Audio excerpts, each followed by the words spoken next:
आपका स्नान ग्रहण हो गया है। मैंने इनसे बात किया, ये इन्होंने बताया मुझे कि सर मैंने चार्ज दे भी दिया है और गुमला में चार्ज ले भी लिया है। मैंने कहा भाई ठीक है, सरकारी नौकरी में तो ये स्थानांतरण होता रहता है। हारिश जी अत्यंत ही मृदुल स्वभाव, मृदभाषी, और जितना भी इनकी तारीफ किया जाए कम है। और एट द सेम टाइम मेरा जो एक अनुभव रहा है, मैं जुडिशरी से जुड़ा हुआ हूँ, कठोर निर्णय लेने में भी इन्होंने कभी भी हिचक नहीं हुआ है।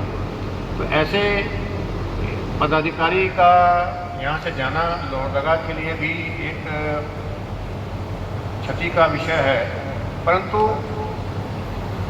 साहब से भी मेरी कल से आज 2-3 मुलाकात हो गई है। मुझे लगता है कि हारिश जी के बिल्कुल ही जेरॉक्स कॉपी है और फोटो कॉपी हैं, जेरॉक्स कॉपी हैं। तो मुझे पूरी उम्मीद है कि हम सभी मिलकर इस आप लोगों का, फिर यहाँ पे तो कोई हमारी जनता नहीं है, सभी पुलिस पदाधिकारीगण और मीडिया से जुड़े हुए व्यक्ति हैं, लेकिन हमको पूरी उम्मीद है कि उसी प्रकार से ये विधि व्यवस्था हो चाहे न्यायिक व्यवस्था हो, हम सभी लोग मिलकर सहयोग करेंगे और सहयोग से कोई भी कठिनाई हमारे ज़िले में नहीं आने पाएगी।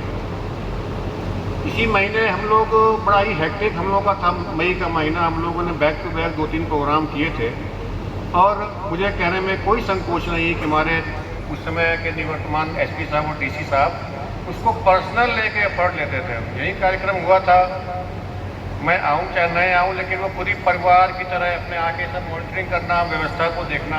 तो इस तरह का माहौल बहुत कम मिलता है व्यक्तिगत लेके। ठीक है, हमारे ऑनरेबल हाईकोर्ट का कार्यक्रम था, सबका उसमें रहता है कि भाई हमारे वो अच्छे से सफल हो, बट पर्सनल एफर्ट लेके उसको वो इस तरह से लेना, हम आप सभी को हम इसके लिए हम बहुत ही आभार प्रकट करते हैं।